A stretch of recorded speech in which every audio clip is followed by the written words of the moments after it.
গিন্নি গো, একটু শান্ত হ, একটু কথাটা শোনো। না না, আমি আর কিচ্ছু শুনবো না। এক সপ্তাহ সময় দিচ্ছি, তার মধ্যে মহারানীর মতো ওই সীতাহার আমার চাই চাই চাই। আহা, কিন্তু গিন্নি ওটার যে অনেক দাম। আমার কি আর মহারাজের মতো অত টাকা আছে বলো? এই শোনো, তোমার কি আছে আর কি নেই তা আমার খুব ভালো করে জানা আছে, বুঝলে? কিন্তু গিন্নি, একটা কথা কান খুলে শুনে রাখো, এবারে যদি তুমি ওই সীতাহার আমাকে গড়িয়ে না দাও, আমি তাহলে চিরদিনের মতো বাপের বাড়ি চলে যাব। এই এই আমি বলে দিলাম। আচ্ছা ফাঁপড়ে পড়লাম আমি, কি যে করি। দূর, আর ভালো লাগে না।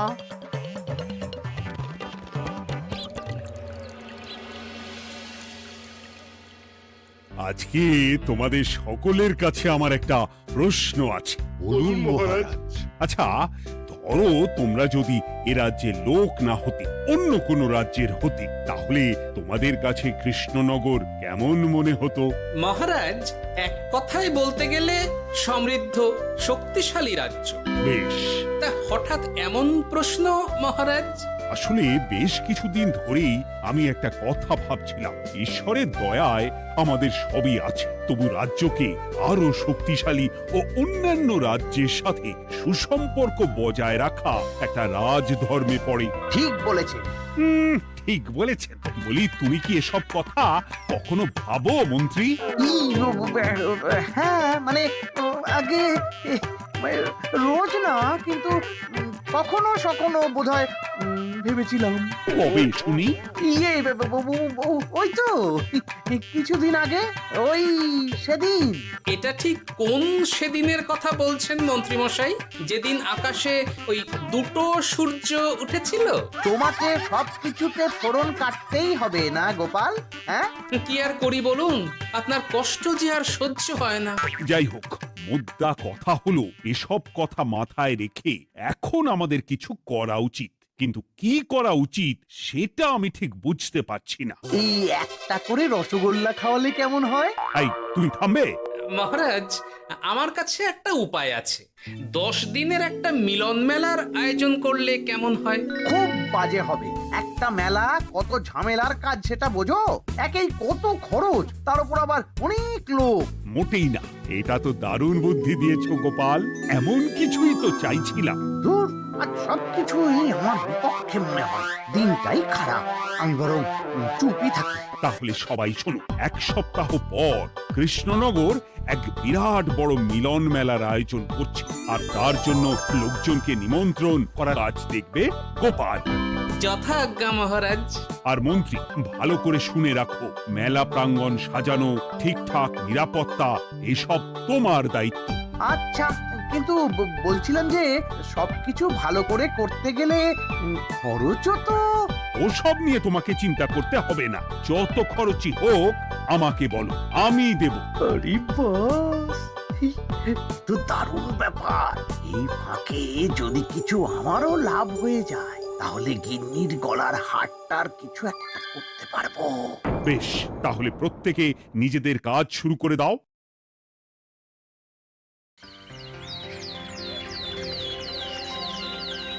শোনো শোনো শোনো, 1 সপ্তাহ পর কৃষ্ণনগর মেলা প্রাঙ্গণে অনুষ্ঠিত হতে চলেছে 10 দিন ব্যাপী মিলন মেলা। সকল গ্রামবাসীকে এই মেলায় আসার জন্য আমন্ত্রণ জানানো হচ্ছে। শোনো শোনো শোনো।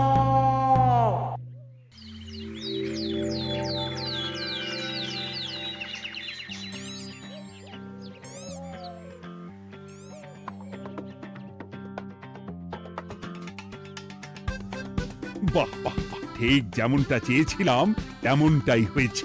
আর এসব কিছুর জন্য আমি গোপালকে ধন্যবাদ জানাতে চাই। কি যে বলেন মহারাজ, এই কৃষ্ণনগর তো আমার নিজেরই পরিবার। সেসব আমরা খুব ভালো করেই জানি গোপাল। আর দীক্ষেতা একেবারে উতলে পড়ছে। এসব দেখে গা জ্বলে যায়। তোমার এই এত ভালো বুদ্ধি দেওয়ার জন্য আমি তোমাকে 50টি স্বর্ণমোহর উপহার দিতে চাই। এটা কি হলো? এরকম হলে কিন্তু আমি খেলবো না। কেন মন্ত্রী, তোমার আবার কি হলো? আমিও তো মেলার আয়োজন করেছি, তাহলে গোপাল একা কেন উপহার পাবে? সে তো মেলার জন্য অনেকেই কাজ করেছে, কিন্তু আসল বুদ্ধিটা তো দিয়েছে গোপালই। মন্ত্রী মশাইয়ের বোধহয় খুব হিংসা হচ্ছে। ঠিক আছে মহারাজ, আপনি বরং এই উপহার সকলের সাথে ভাগ করে দিন। না গো, কোনো ভাগ চাই না। তোমার উপহার তুমিই রাখো। যত সব।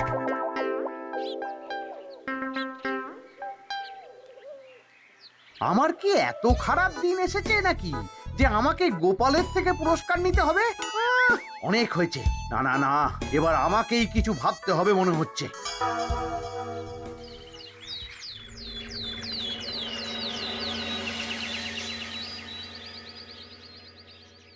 আমার আমার সব শেষ হয়ে গেল গো, সব শেষ হয়ে গেল।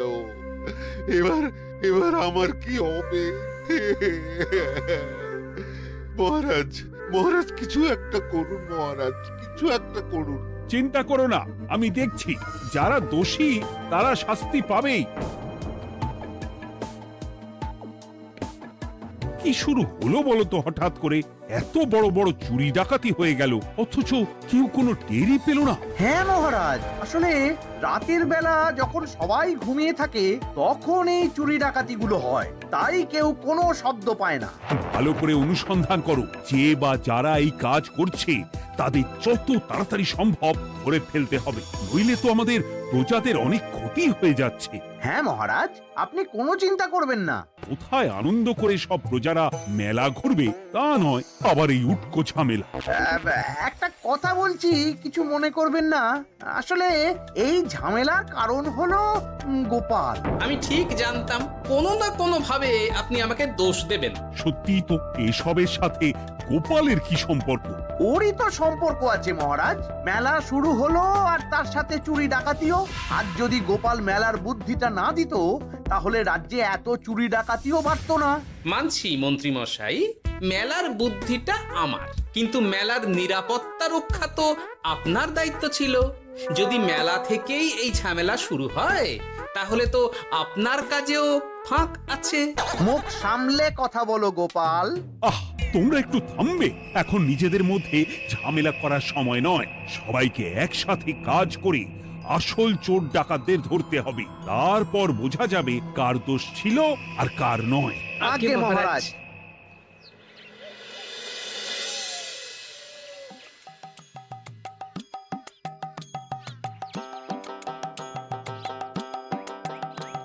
এই তো তুমি এসে গেছো। তাড়াতাড়ি মুখ হাত ধুয়ে বসো, তোমার জন্য একটা জিনিস এনেছি। বলো কি জিনিস? আরে আরে একটু অপেক্ষা করোই না, আমি আনছি। হ্যাঁ বেশ, আনো তাহলে। এই নাও, খাও। মিষ্টি দই। হ্যাঁ গো, খেয়ে দেখো তো কেমন। দারুণ সুন্দর স্বাদ তো গিন্নি। কোথা থেকে এনেছো? ভালো, মেলা থেকে এনেছি। ও জানো, বিনা পয়সায় গো। বিনা পয়সায়? তা কে দিল শুনি? আরে সুজন দইওয়ালা, বড় ভালো ছেলে। শুধু আজ নয়, ও রোজই মানুষকে ভালোবেসে না বিনা পয়সায় দই খাওয়ায়। হ্যাঁ বাবা, বেশ অবাক করা কাণ্ড। আসলে সুজনের দেশের বাড়িতে অনেক জমি জমা, গরু মোষ আছে। ও তাই বলে ওর টাকা পয়সার নাকি কোনো দরকার নেই, তাই ও বিনা পয়সায় খাওয়ায়। হ্যাঁ বুঝলাম। বাবা, খুব ঘুম পাচ্ছে এখন। ও গিন্নি, শোনো না, আমি বরং একটা ঘুম দিই এখন, বুঝলে? তুমি বরং বিকেলে আমায় একটু ডেকে দিও, ওর কাজ আছে। আচ্ছা বেশ। তোমাদের জন্য সেটাই ভালো, কারণ এমনিতেই মহারাজ চোর ডাকাত ধরার জন্য প্রহরীর ব্যবস্থা করছে পুরো রাজ্যে। না না না, সে নিয়ে আপনি চিন্তা করবেন না।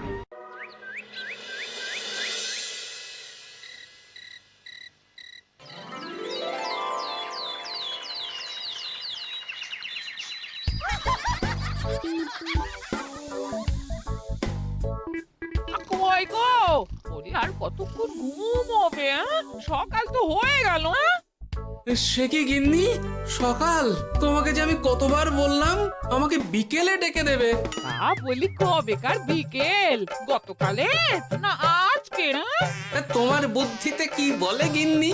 আমার বুদ্ধি নিয়ে কথা বলো, আগে নিজের ঘুমকে দেখো। গতকাল বিকেল থেকে ডেকে ডেকে গলা ব্যথা হয়ে গেল, কিন্তু ওনার ঘুম আর ভাঙে না। হতেই পারে না। পারে না? ওদিকে কাণ্ড দেখো, রাতের খাবার পর্যন্ত পড়ে আছে। আজব কাণ্ড। যাই হোক, অনেক দেরি হয়ে গেছে বুঝলে, আমাকে এক্ষুনি রাজসভার জন্য বেরোতে হবে।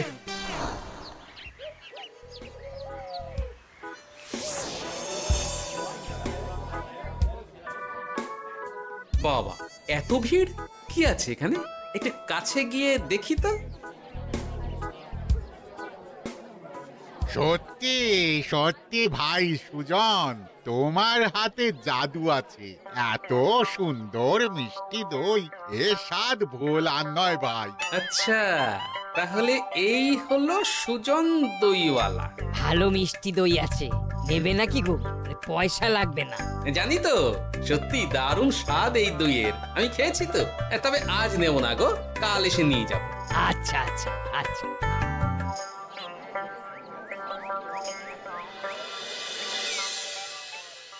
আর কোনো নতুন খবর পেলে ওই ডাকাতদের ব্যাপারে? না মহারাজ, এখনো ঠিক ধরতে পারিনি। ওরা বোধহয় বুঝতে পেরে গেছে যে আমরা খোঁজ করছি। মহারাজ, আমার মাথায় একটা নতুন বুদ্ধি এলো। রাতের বেলা করে সব বাড়িতে পাহারা দেওয়া শুরু করলে কেমন হয়? সব চুরি তো রাতেই হচ্ছে। আরে, এ তো দারুণ বুদ্ধি। কিন্তু মহারাজ, আমাদের রাজ্যের প্রহরীরা রাতের বেলা কি করে পাহারা দেবে? কেন কেন, কি সমস্যা? অনেক সমস্যা আছে। তাদের শরীর খারাপ হতে পারে, তার চেয়েও বড়, রাত জেগে থাকলে দিনে তারা সকলে ঘুমোবে, তখন পুরোটাই বেকার হবে।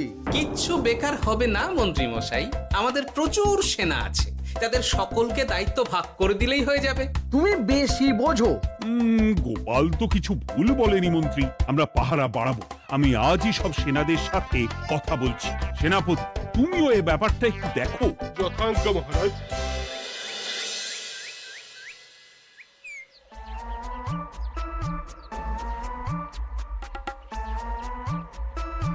চোর ডাকাতদের ধরার জন্য যদি একটা সূত্রের হদিশ পাওয়া যায় তাহলেই কেল্লা ফতে, কিন্তু সেটাই পাওয়া যাচ্ছে না বলেই এত সময় লাগছে। আরে, ওটা মন্ত্রী মশাই মনে হচ্ছে না? আড়ালে দাঁড়িয়ে এরকম কার সাথে কথা বলছে? এবার আমি যা বলছি ভালো করে শোনো। আজ রাতে মেলার পিছনের দিকে যে মাঠটা আছে সেখানে চলে এসো। বাকি কথা ওখানেই হবে। এই জায়গা নিরাপদ নয়। বেশ রহস্যজনক ব্যাপার। মেলার পিছনের মাঠ বলল না? রাতে আমাকেও দেখতে হবে কি হয় সেখানে।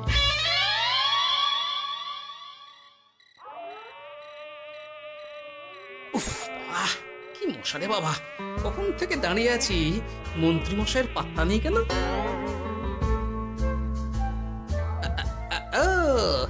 ওই তো চলে এসেছে।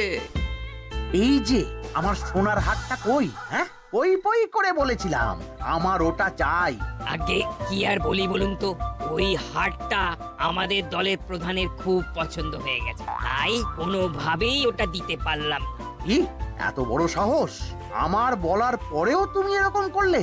বড় ভুল হয়ে গেছে মন্ত্রী মশাই, এবারের মতন ক্ষমা করে দিন, আর হবে না, এই কথা দিচ্ছি। তোমাদের জন্য সেটাই ভালো, কারণ এমনিতেই মহারাজ চোর ডাকাত ধরার জন্য প্রহরীর ব্যবস্থা করছে পুরো রাজ্যে। না না না, সে নিয়ে আপনি চিন্তা করবেন না, আমাদের ধরা পড়ার কোনো সুযোগই নেই, কারণ যে পরিমাণ ওষুধ আমি আমার দইতে মিশিয়ে দিই সেটা একবার যে খাবে মরার মতন ঘুমোবে। বাহ বাহ বাহ, সে তো খুব ভালো। করো করো। তার কোনো নতুন খবর পেলে? মেলা তো শেষের দিকে। হ্যাঁ পেয়েছি, পাশের গ্রামে বলরাম নামে এক বড় মহাজন আছে। পরশু তার মেয়ের বিশাল ধুমধাম করে বিয়ে। শেষ একটা বড় দান মারতে পারলেই আপনার আমার দুজনেরই শান্তি। আচ্ছা, এই ব্যাপার তাহলে হ্যাঁ? এসব কিছুর পেছনে মন্ত্রী জড়িত। এইবার বুঝতে পারছি কেন রাতের পাহারাতে ওনার এত আপত্তি ছিল। কিন্তু ওই লোকটাকে ঠিক আছে, এখন যাও, একটু সাবধানে কাজ করো আর আমার পাওনাটা ঠিকঠাক দিও, কেমন? সে কি সুজন দইওয়ালা? এবার আমার কাছে পুরো ব্যাপারটা পরিষ্কার হয়ে গেছে। না, কালই মহারাজকে সব জানাতে হবে, আর এদের হাতে নাতে ধরার জন্য একটা উপায় ভাবতে হবে।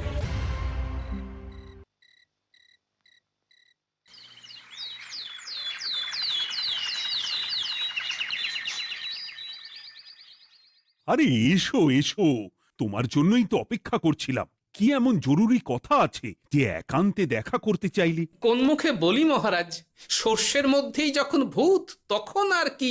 মানে একটু খুলে বলো তো কি হয়েছে? আমাদের রাজ্যের এই এত বড় বড় চুরি ডাকাতির পিছনে কারা আছে সেটা আমি জানতে পেরে গেছি মহারাজ। হ্যাঁ, এ তো দারুণ খবর। তাহলে আমরা এখানে কি করছি? এখনই তাদেরকে গিয়ে বন্দি করি? না মহারাজ, আমাদের হাতে কোনো প্রমাণ নেই, তাই ওইভাবে বন্দি করতে পারবেন না। কেন বলো তো, কারা আছে পেছনে? সেটা আপনি নিজের চোখেই দেখে নেবেন পরে। তবে এটা জানিয়ে রাখি, আমাদের মন্ত্রী মশাইও যুক্ত আছেন। কি? আমাদের মন্ত্রী? এত বড় বিশ্বাসঘাতকতা! আমি এখনই নিজের হাতে ওকে বন্দি করতে চাই। না না না না মহারাজ, সেটা করলে বাকি ডাকাতদের ধরতেই পারবেন না। তাহলে উপায়?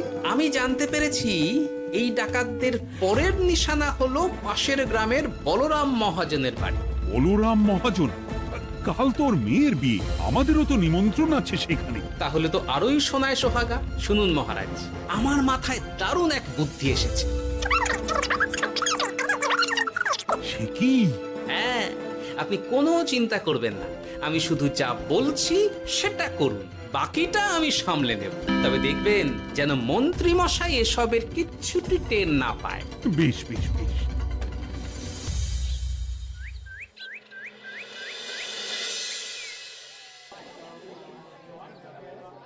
আর তো কিছুক্ষণ, এরপরেই তো সন্ধে নামবে। তোমার সবকিছু তৈরি তো? হ্যাঁ মহারাজ। আরে মহারাজ আর গোপাল কানে কানে এত কি কথা বলছে, আমাকেও জানতে হবে সেটা। ওই যে আসছে মরকটটা, আমার আর ওকে এক মুহূর্ত সহ্য হচ্ছে না। মনে হচ্ছে গুদুম গুদুম করে ওর মাথায় গাঁটটা মারি। শান্ত হন মহারাজ, দয়া করে শান্ত হন আর একটুখানি। তারপর আপনি মন্ত্রী মশাইয়ের সাথে যা ইচ্ছে করবেন। ওর আমি বরং অন্যদিকে যাই, মুখ দেখলেই আমার মাথাটা গরম হয়ে যাচ্ছে। সেই ভালো। কি হলো ব্যাপারটা? যাই হোক, আর তো কিছুক্ষণ, তারপর আমার বিশাল লাভ হবে। বরং ততক্ষণ আমি পেট পুজো করি।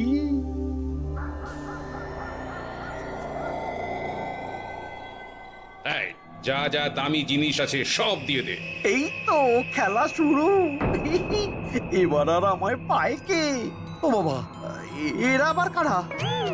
সত্যি গোপাল দারুণ চাল চেলেছে। এই তোমরা এখানে কি করতে এসেছো? কেন, তোমরা যা করতে এসেছো? ডাকাতি? এমন তো কোনো কথা ছিল না। কার দলের লোক তোমরা? মন্ত্রী মশাইয়ের দলের লোক। এই রে, কি বলছে সব? কোথায় কোথায়? এই মন্ত্রী মশাই, এই কি বলছে এরা? আপনি দু নৌকোয় পা দিয়ে চলছে, আমরা থাকতে আপনি আরো এক ডাকাতের দলের লোককে ডেকেছেন। কি মন্ত্রী? শেষে কিনা তুমি? কি খেয়েছে রে, আর বোধহয় বাঁচতে পারবো না। কই, চুপ কেন? বলুন, মন্ত্রী মশাই সোনার হার ডাকাতি করে আপনাকে দেওয়ার জন্য এখানে ডেকেছেন। কি সোনার হার? আমাকেও তো একই কথা বলেছে। আপনি আমাদের থেকে খবর নিয়ে অন্য দলকে কাজ দিয়েছেন। না না, মিথ্যে কথা। কিসের মিথ্যে? আপনি ছাড়া তো আর কেউ জানতো না এখানের কথা। না গো, আমি শুধু তোমাদেরকেই কাজ দিয়েছি একদম শুরু থেকে। আর কোন ডাকাতের দলকে আমি চিনি না, আমি তো নিজেই প্রথম শুনছি। মন্ত্রী, লজ্জা করে না তোমার? তুমি আমার প্রজাদের এইভাবে ঠকাচ্ছিলে। ইয়ে মানে মহারাজ আমি আসলে অনেক হয়েছে মন্ত্রী মশাই, আপনি ধরা পড়ে গেছেন। প্রহরী, বন্দি করো সবাইকে, আর মন্ত্রীকেও। আমাকে ক্ষমা করে দিন মহারাজ, আমি ইচ্ছা করে এটা করিনি। আসলে আমার গিন্নি কদিন ধরেই মহারানীর সীতাহারের মতো দেখতে হার বায়না করেছে। তার জন্য তুমি নিজেদের লোকেদের থেকেই চুরি করবে? আর কি করব বলুন, এক সপ্তাহের মধ্যে হার না দিলে বাড়ি ছেড়ে চলে যাবে বলেছে। তাই আমি এখন আপনি যেটা করেছেন সেটা যদি আপনার গিন্নি জানতে পারে তাহলেও বাড়ি ছেড়ে চলে যাবে। শাস্তি তো তোমাকে পেতেই হবে মন্ত্রী। আয়, কে আছো? শোনো, মন্ত্রীকে মুখে কালি মাখিয়ে গাধার পিঠে বসিয়ে সারা রাজ্য ঘোরাও, এটাই ওর যোগ্য শাস্তি। আর গোপাল, তোমার বুদ্ধির প্রশংসা করতেই হয়। তোমার পুরস্কার আমি কাল রাজসভায় দেব। দূর দূর, জীবনে বিয়ে করাই ভুল হয়েছে।